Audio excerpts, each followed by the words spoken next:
বাংলাদেশে পুরুষ নির্যাতন হয় তার কোনো বিচার নাই, কিন্তু মেয়ে নির্যাতন হয় তার কিন্তু বিচার আছে। আসলে কথাটা কতটুকু সত্য, আজকে আমি সে সম্পর্কে কিছু কথা বলবো।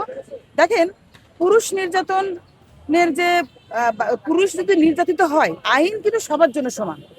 নারী পুরুষ সবার জন্য সমান। আমরা কিন্তু অনেকে জানি না কোন আইনটা পুরুষের জন্য নাই বলেন তো।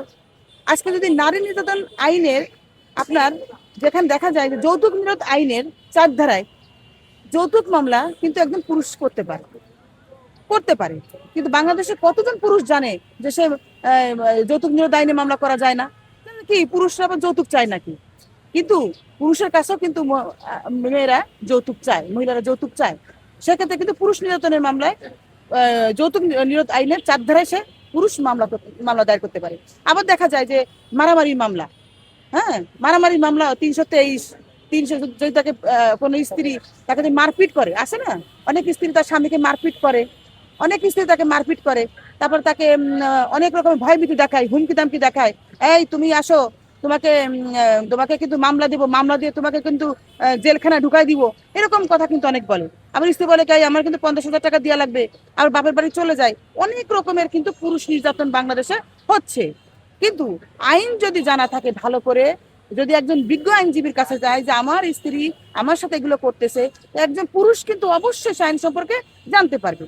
কিন্তু পুরুষরা কি করে, আপনার আইনজীবীর কাছে যায় না, তার ঘরের মধ্যে দীর্ঘদিন পরে তাদেরকে কি করতেছে, স্ত্রীরা অনেক সময়, অনেক সবাই তো না, কিছু ক্ষেত্রে কথা আমি বলছি, যে স্ত্রী দেখা যায় যে স্বামী এসে থাকে আপনার বলে যাই তুমি এই কাজ করবে না, করলে তোমাকে আমি তোমার বাচ্চাকে জিম্মি করে সে তার স্বামীর কাছ থেকে কিন্তু টাকা আদায় করে নেয়, আছে না এরকম।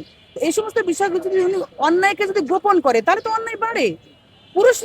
পুরুষ নির্যাতনের মামলায় অহরহ আছে। যেমন মনে করেন আমরা 323 ধারায় মারপিট করলে 323 ধারায় আমরা মামলা দায়ের করতে পারি। আচ্ছা, 324 ধারায় আমরা মামলা করতে পারি, 325 ধারায় আমরা পুরুষ নির্যাতনের মামলা দায়ের করতে পারি, 326 ধারায় মামলা দায়ের করতে পারি। কোন আইন নেই পুরুষের জন্য বলেন? কোন আইনটা নেই পুরুষের জন্য? পুরুষের জন্য সব আইন আছে। মারার মামলা, কোনো স্বামী যদি স্ত্রীকে মার্ডার করে ফেলে, সেখানে স্ত্রীকে তাদের কি মামলা নাই? তাদের জন্য কি মামলা নাই? অবশ্যই মামলা আছে।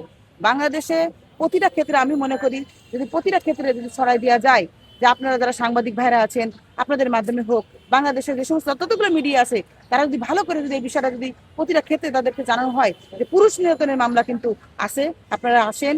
যদি দেখেন স্বামী স্ত্রী উভয় মিলে যদি একত্রে চলে যেতে পারে, মেনে নিতে পারে বা মানা নিতে পারে, তাহলে তো এইগুলো হয় না। কিন্তু সেক্ষেত্রে আমরা যারা আছি, আমরা বলি যে পুরুষ নির্যাতন নাই। তো নারীদের পাশাপাশি পুরুষ নির্যাতনের মামলাও বাংলাদেশে আছে, এবং সেটা যদি ভালো করে খতিয়ে দেখা হয়, একজন বিজ্ঞ আইনজীবীর কাছে যাওয়া হয়, তাহলে কিন্তু অবশ্যই আইন সম্পর্কে সে জানতে পারে। Thank you very much. ধন্যবাদ।